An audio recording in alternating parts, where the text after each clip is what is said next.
Abra sua Bíblia no livro de Mateus, capítulo 6. Eu queria que você deixasse sua Bíblia aberta nesse texto de Mateus 6. Nós vamos ler os versos 31 a 34. Eu queria pensar com os irmãos que estão aqui e também via internet sobre o tema: entregue a sua preocupação para Deus. Entregue a sua preocupação para Deus. E esse texto, irmãos, é um texto que ele tem muitas coisas a nos ensinar, principalmente nesse contexto que nós estamos vivendo na nossa nação, contexto de insegurança, contexto de muitos desempregados, famílias desesperadas, famílias necessitadas. Mas esse texto, irmãos, tem muitas lições, e que nessa noite o próprio Espírito de Deus revele para você, através da sua palavra, como nós podemos entregar a nossa preocupação para Deus. O texto diz assim: não andeis, pois, inquietos, dizendo: que comeremos, ou que beberemos, ou com que vestiremos? Porque todas essas coisas os gentios procuram. De certo, nosso Pai Celestial bem sabe que necessitais de todas essas coisas. Mas buscai primeiro o reino de Deus e a sua justiça, e todas essas coisas vos serão acrescentadas. Não vos inquieteis, pois, pelo dia de amanhã, porque o dia de amanhã cuidará de si mesmo. Basta cada dia o seu mal. Que Deus nos abençoe, que a sua palavra possa chegar no nosso coração e fazer aquele efeito esperado. Irmãos, quando nós meditamos na palavra de Deus com relação ao assunto exposto acima, e o assunto que nós desejamos pensar é justamente como nós podemos entregar toda a nossa preocupação para Deus. Certamente, nós que temos famílias, você que tem uma esposa, você que tem um esposo, você que tem filhos, que tem netos, que tem parentes, nós estamos rodeados de situações. Mas esse texto, irmão, vai nos informar, e nós ficamos desapercebidos o que Deus quer nos ensinar. Então vamos ver quais as lições que esse texto quer dar para cada um de nós, mediante o que nós estamos vivendo. Esse tema é por demais importante e também desafiador. Ele é desafiador porque todos os dias, irmãos, muitas famílias aqui saem bem cedo de casa para ir trabalhar. Quando nós ligamos a TV, quando nós compramos o jornal, quando nós conversamos com alguém, as notícias correm, e parece que as notícias ruins, elas se espalham com muita facilidade. E nós estamos vivendo esse momento que nós chamamos de vendaval de segurança nacional. Sim, somos atingidos de forma terrível todos os dias na nossa cidade. Todos os dias recebemos uma notícia. Entretanto, vamos analisar e aprender com Jesus como se comportar diante dessa tempestade espiritual, social. O texto começa afirmando, verso 31, veio na sua Bíblia: não andeis, pois, inquietos, dizendo que comeremos, que beberemos ou com que vestiremos. Irmãos, é necessário fazer um contraponto para entendermos o capítulo 6, a partir do verso 19.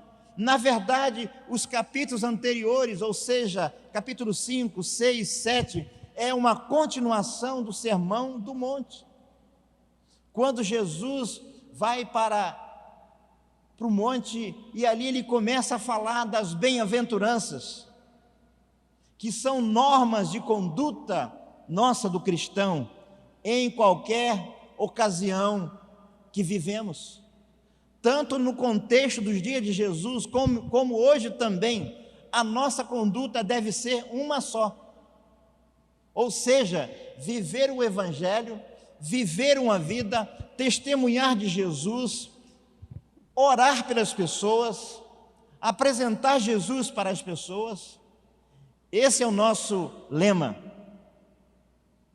que tem a ver também, irmãos, com o modo de vida entre reino de Deus, vida em sociedade, testemunho, discipulado e vida após morte. Também há uma preocupação das pessoas com relação ao seu futuro. Então pergunto eu, como eu, você, igreja, principalmente, estamos reagindo diante desse presente século? Qual é a nossa reação quando nós vemos uma pessoa que é assassinada? Como nós reagimos quando vemos um fato que nos chama a atenção? E eu aprendo aqui, irmãos, que essas situações vai nos ensinar muita coisa, porque tem muita gente sofrendo, adoecendo e morrendo. Uma das particularidades desse tempo é a doença psicomental, social e familiar. De vez em quando você vê pessoas surtando. Semana passada em São Paulo, um atleta fisiculturista surtou e chamaram a polícia. E ele morreu.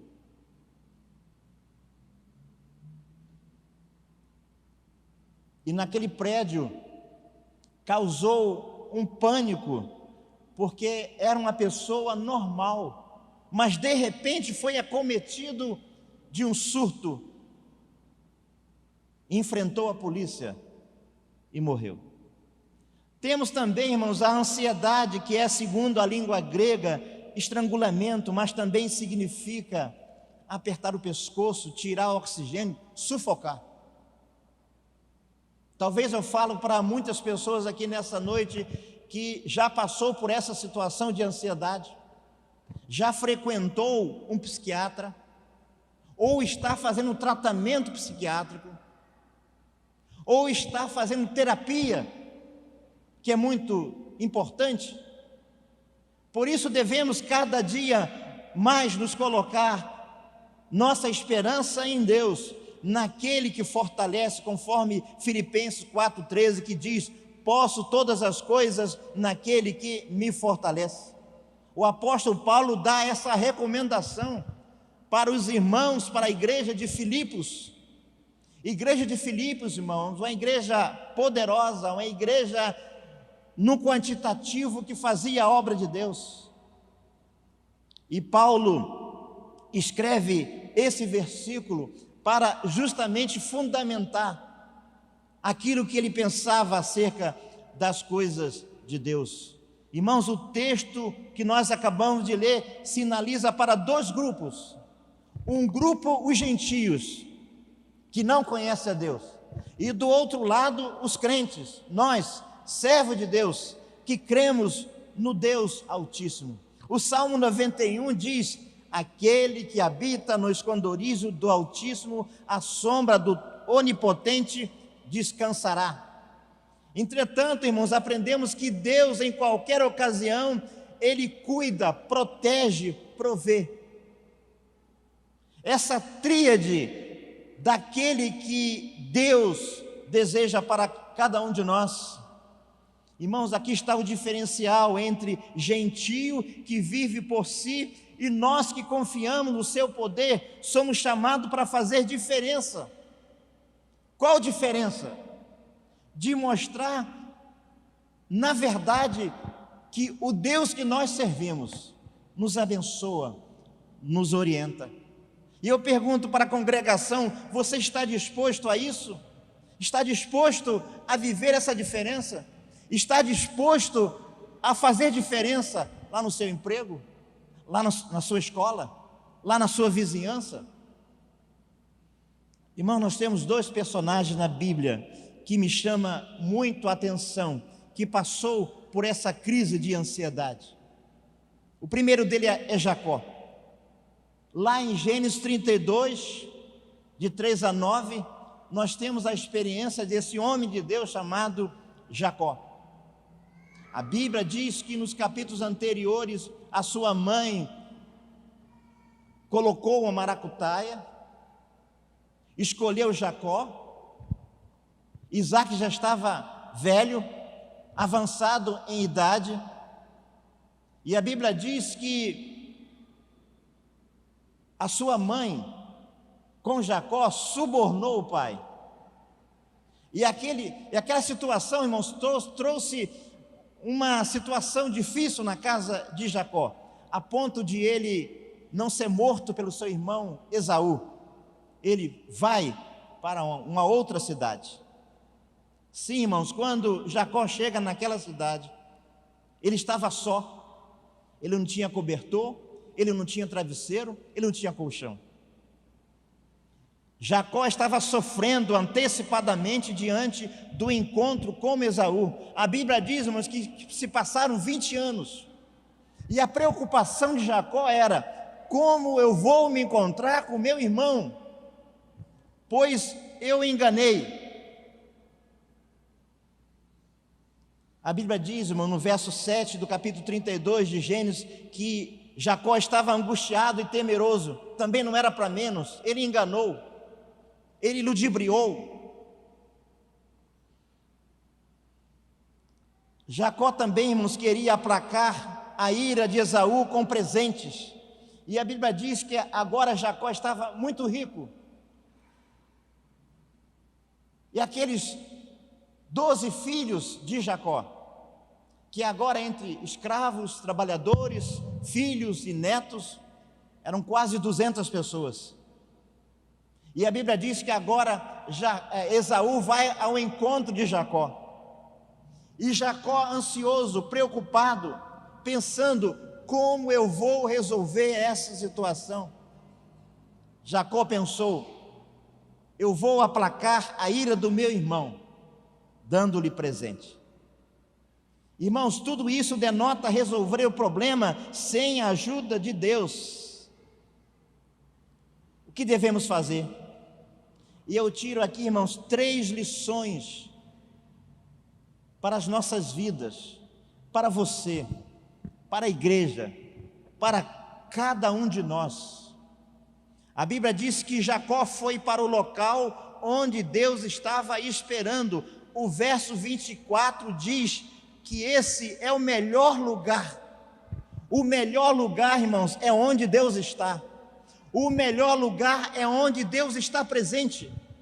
O melhor lugar é eu me encontrar primeiramente com Deus. Não tente resolver o problema sem Deus. Quando eu vou resolver o problema sem Deus, a coisa não vai para frente. A Bíblia diz, irmãos, que Jacó luta com o varão que representava Deus. A Bíblia diz que ele não correu do problema. Irmãos, quando nós temos uma dificuldade, quando nós temos um problema, nós precisamos enfrentar o problema, mas precisamos enfrentar o problema com Deus. E a Bíblia diz, irmãos, que Jacó ora sem cessar. Ele espera somente em Deus. Ele perseverou em receber a resposta de Deus. Aqui está o diferencial. O diferencial está aqui. Quando eu procuro Deus, quando eu busco Deus, quando eu oro a Deus, Deus responde a minha oração.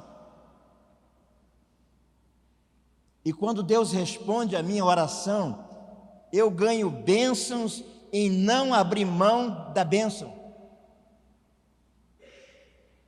A Bíblia diz, irmãos, que acontece uma mudança de vida, acontece uma mudança de comportamento, porque Jacó, ele foi no foco do problema.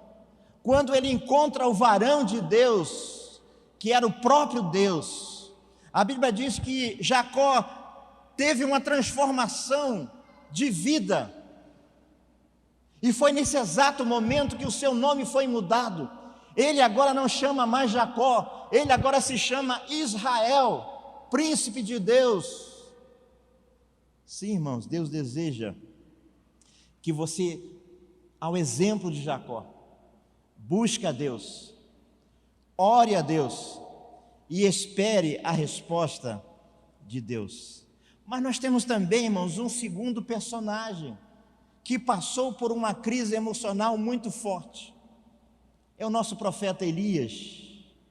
A Bíblia diz em 2 Reis, capítulo 19, que Elias, ele vence 400 profetas de Baal. Era um homem chamado por Deus, era um homem que tinha responsabilidade, era um homem que amava a Deus, era um homem que Deus usava poderosamente. Mas nós aprendemos nesse texto de 2 Reis 19, que Deus cuida de nós e de todos aqueles que adoram o seu nome. Eu não sei o que você está passando nesse momento, mas uma coisa eu sei, que quando você entrega a sua preocupação, quando você entrega o seu cuidado a Deus, Deus dá a direção para você. Mas quais as lições de Elias diante desses desafios? Primeiro, perseguição por fazer a vontade de Deus. Muitas vezes, irmãos, fazer a vontade de Deus significa que vai vir perseguição. Elias foge para não ser morto e é acometido de uma depressão profunda. Irmãos, quantas vezes nós adoecemos, quantas vezes nós entramos em depressão e precisamos da ajuda de Deus. A Bíblia diz, irmãos, que Elias entra em estado de isolamento físico, mental e espiritual, é acometido do mal desse século, chamado burnout, que é estafa por excesso de trabalho, que os médicos dizem colapso total, físico, emocional e social. Elias entra em colapso. Homem de Deus, busca a Deus, mas Deus não abandonou. Veja só o que ele fala em 2 Reis 19, 4. Veja o relato. Ele se foi ao deserto, caminho de um dia, e veio e assentou-se debaixo de um zimbro, uma árvore local, e pediu em seu ânimo a morte, e disse: já basta ao Senhor, toma agora a minha vida, pois não sou melhor do que os meus pais. Sim, irmãos, esse quadro denota isso, estafa, em crise. Entretanto, Deus não abandonou Elias e não nos abandona diante desse momento que nós chamamos pós-pandemia. Você sabia, talvez você não sabe dessa declaração que eu vou dar. Nesses meses agora, mais de 400 crianças morreram porque não foram vacinadas.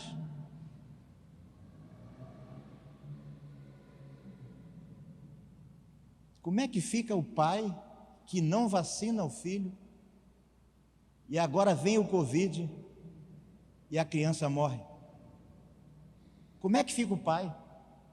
Como é que fica a mãe? Como é que fica o irmão? Como é que ficam as pessoas, os parentes? Sim, irmãos, pós-pandemia, que causou estragos na vida espiritual, social, econômica, mental, principalmente. Tem um pastor que está vindo para o Rio de Janeiro, ele quase foi a óbito. Pastor Hugo, da primeira igreja batista em Cachoeira de Itapemirim, quase foi a óbito. Passou quase 3 meses internado. De repente o irmão lembra, porque ele deu entrevista na rádio, na TV, nas TVs, e agora está fazendo tratamento na Rede Sara, está se recuperando ainda. Mas veja só, irmãos, como Deus é gracioso, como Deus é maravilhoso. Voltando para Elias, em seu isolamento, Elias, provocado por fazer a vontade de Deus, Deus vai trabalhar no físico, nas emoções, na vida social, espiritual de Elias. Quais? Primeiro, Deus cuida do físico de Elias. A Bíblia diz que Deus enviou pão cozido e botija de azeite. Eu chamo isso de provisão diária. Segundo, Deus cuida das emoções e vida espiritual. Com a força daquela comida, caminhou 40 dias e 40 noites. Terceiro, Deus cuida do seu chamado vocacional. E o Senhor disse para Elias: vai, volta pelo teu caminho para o deserto de Damasco, vem e unja Azael sobre o rei da Síria, e Jeú ungirás rei sobre Israel, e Eliseu como profeta. Isso demonstra e mostra, irmãos, como nosso Deus, Ele é maravilhoso, como Deus cuida de cada um de nós, como Ele quer cuidar de você, da sua família, dos seus parentes, das pessoas mais próximas. E agora, o que isto tem a ver com o texto lido? Vamos aprender? O verso 25 fala que Jesus quer nos ensinar nesse texto e aplicar em nossa jornada de fé, nesse momento que os especialistas chamam de novo normal ou pós-pandemia. E eu tenho 3 lições, irmãos, para nós nessa noite. Primeiro, não coloque suas atenções em situações circunstanciais. Veja o que diz o verso 25 do capítulo 6 de Mateus. Por isso vos digo, não andeis cuidadosos quanto à vossa vida, pelo que haveis de comer, pelo que haveis de beber, nem quanto ao vosso corpo, pelo que haveis de vestir. Não é a vida mais do que o mantimento e o corpo mais do que a vestimenta? Irmãos, precisamos colocar a nossa atenção nesse Deus. Ele é o nosso refúgio verdadeiro, socorro bem presente na hora da angústia, diz o Salmo 46:1. Estamos neste mundo, mas não somos deste mundo. A nossa vida não se constitui somente de bens materiais e em coisas. Querido irmão, onde está o nosso propósito de vida? Que tipo de cuidado você agora deseja para a sua eternidade? Tem muita gente que se preocupa em ganhar dinheiro, em conquistar, em crescer financeiramente. Isso não é errado, mas a Bíblia diz que nós temos uma alma e nós precisamos cuidar da nossa alma. Irmão, nós somos comprados com bom preço, por isso levante os olhos e veja os campos que estão brancos para a ceifa. Jesus disse: não andeis cuidadosos quanto à vossa vida. Existe um mundo além da geografia terrena.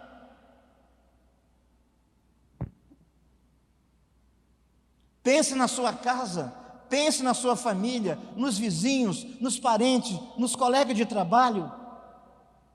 Veja o que diz, irmãos, Filipenses 4,19. Gosto muito desse texto. O meu Deus, segundo as suas riquezas, suprirá todas as vossas necessidades em glória por Cristo Jesus. Filipenses 4,19. Neste momento de desafio, tempestade, vendaval social, econômico, o Senhor diz: segundo as suas riquezas, existe algo maior para cada um de nós, suprirá todas as vossas necessidades. Não é uma, nem duas, nem 3, nem 4, nem 5, nem 10, nem 20, todas. Seja ela espiritual, seja ela física, seja ela emocional, Deus quer cuidar de todas as áreas da sua vida. Quem disse isso, irmão, foi o apóstolo que passou as maiores necessidades. Paulo passou por essa necessidade. Coloque a sua atenção naquele que tudo pode. Segunda lição, aprenda o segredo da fé. Irmãos, eu estou aprendendo, estou começando a aprender o segredo da fé. Ano que vem eu vou completar 43 anos de vida cristã, 30 como pastor, mas ainda estou aprendendo, irmãos, a confiar em Deus, a depositar em Deus. O murmurador aniquila o poder sobrenatural de Deus. Você é uma pessoa murmuradora? Você reclama de tudo? Pense, repense, porque o murmurador aniquila o poder sobrenatural de Deus.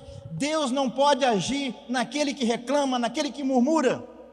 Precisamos nos matricular na escola do sobrenatural de Deus, aprender em Deus e com Deus, a viver e guardar o que Deus tem para nós hoje.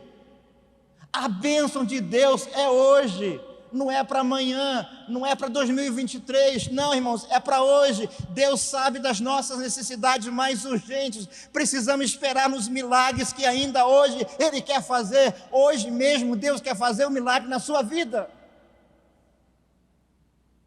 é hoje. Quando esse culto findar, o culto vai continuar. O culto não termina às 7h30 ou 7h20. O culto continua, irmãos, porque o nosso Deus trabalha todos os dias. Ele não dorme, Ele se preocupa com você. Assim como Ele abençoou Jacó, transformando Jacó, assim como Ele abençoou Elias, assim como Ele abençoou Paulo. Precisamos esperar nos milagres que Ele quer fazer hoje. Lembro-me da experiência dos 4 leprosos de 2 Reis, capítulo 7. Quando o nosso foco estiver na circunstância, não enxergaremos o sobrenatural de Deus. Vou repetir. Quando o nosso foco estiver nas circunstâncias, não enxergaremos o sobrenatural de Deus.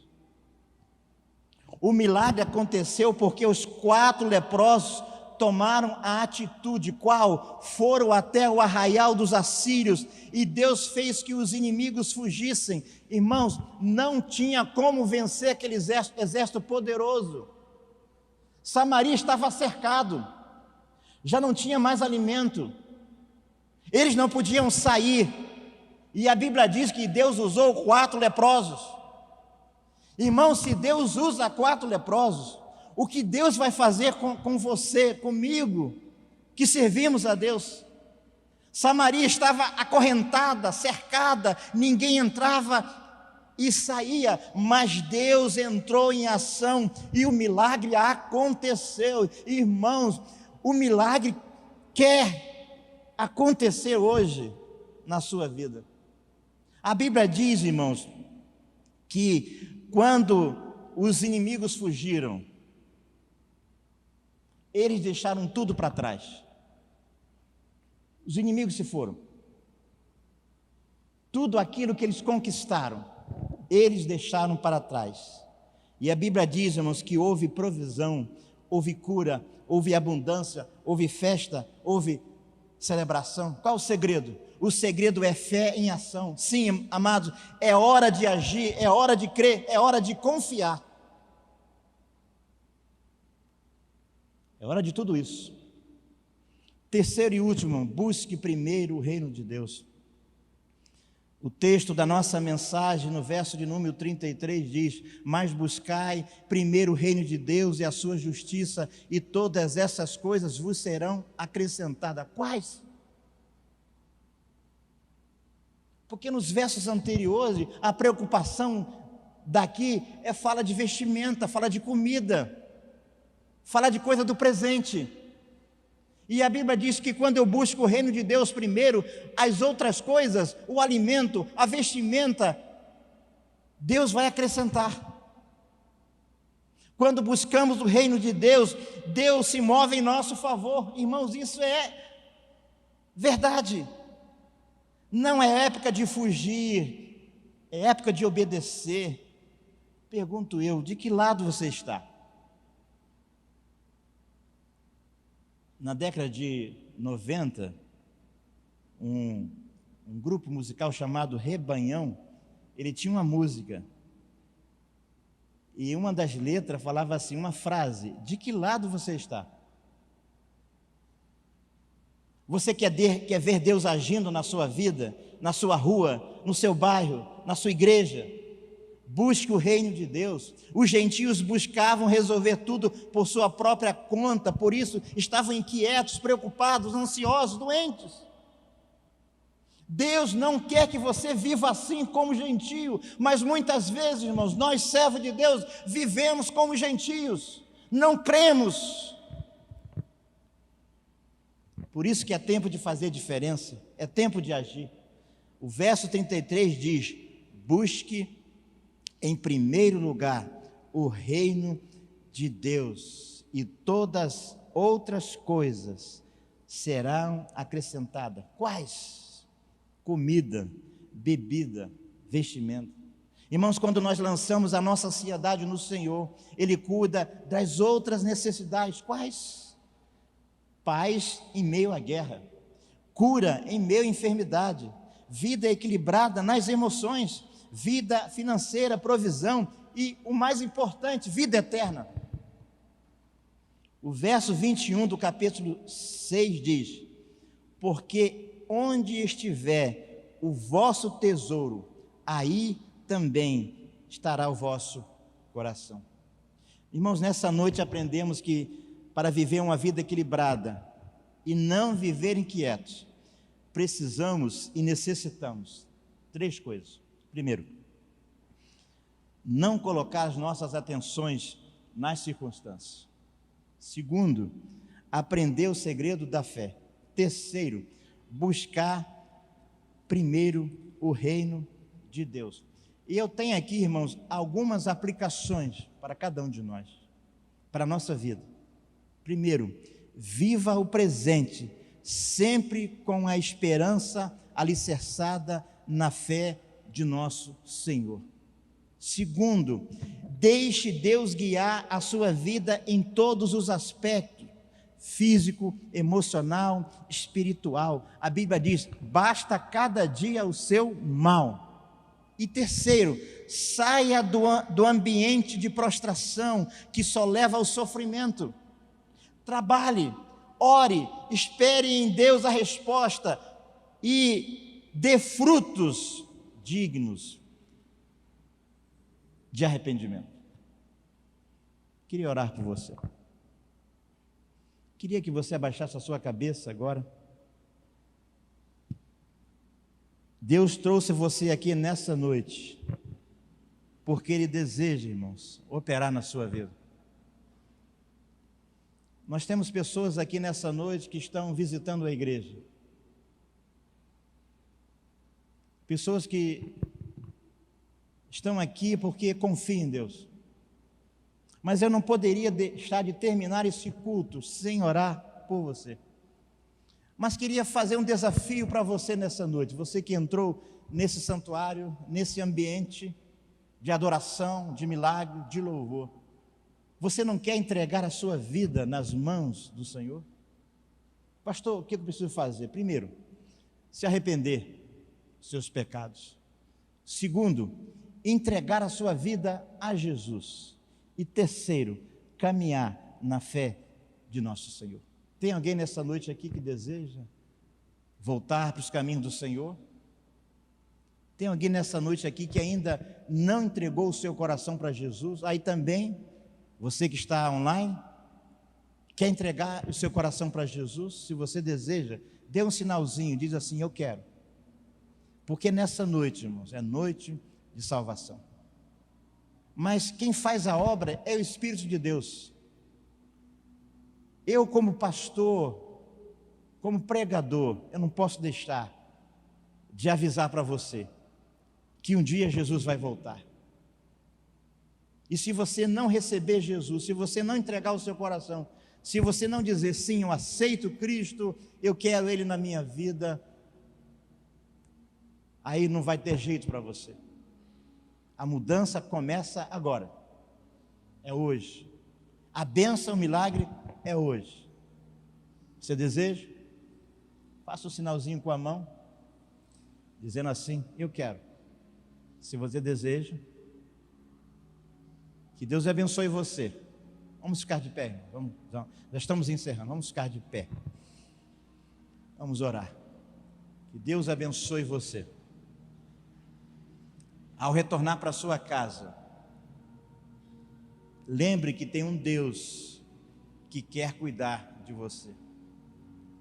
Ele não quer que você viva inquieto. Inquietação são para aqueles que não conhecem a Deus. Lutas, aflições, todos nós temos. Mas aquele que confia em Deus, tem um Deus que é maravilhoso. Pai bendito, louvado seja o teu nome. Entregamos nas tuas mãos cada um irmão, cada um visitante, cada pessoa que adentrou a esse local. Pai, quando sairmos daqui, vamos continuar cultuando ao Senhor. Por isso, Senhor, leva em paz cada um dos teus filhos, dos teus servos, nessa noite, Pai. E que esta semana seja uma semana de muitas bênçãos, de realizações, uma semana onde nós podemos ver os milagres acontecendo nas nossas vidas, Pai. Por isso, muito obrigado. Obrigado porque o Senhor enviou Jesus aqui na terra para perdoar os nossos pecados, para nos salvar. Muito obrigado também porque o Senhor enviaste o Espírito Santo, que nos convenceu do pecado, da justiça e do juízo. O Espírito Santo que está com a igreja, Pai. Por isso, Pai, nós te louvamos, te agradecemos, no nome do Senhor Jesus.